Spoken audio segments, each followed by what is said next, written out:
in that lengthy response, you did not mention the word apology. So you're not apologizing to the teachers. Regardless if these are members of Alliance of Concerned Teachers or baka meron lang po mga ordinaryong mga guro na nasaktan dun sa sinabi ninyo. Kaya nga po, sabi po natin, kinikilala po natin yung nasaktan nilang damdamin.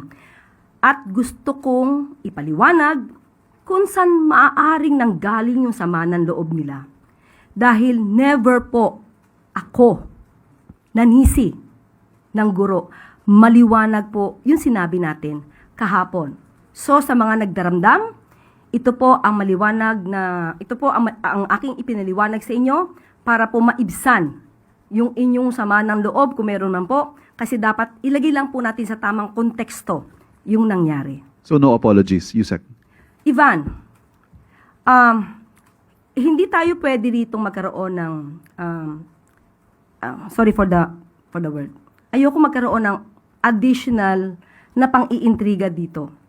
Dahil, muli, gusto kong linawin, naiintindihan ko po kung saan nanggagaling yung mga guro, at wala po tayong sinabi na sila ang dapat sisihin. Ipinapakita lamang po natin kung gaano kalaki yung kanilang role bilang pangalawang magulang sa ating mga kabataan. So ngayon, ipinakita ko kung bakit yun yung nasabi natin dahil totoo naman na mayroong mga guro na hindi nagsilbing maganda or modelo sa ating mga kabataan. Kaya hinihimo ko po ang ating mga kagalang-galang na guro na magtulong-tulungan po tayo kung meron din po kayo nakikita mga ganitong klase mga nangyayari sa kapwa nyo guro,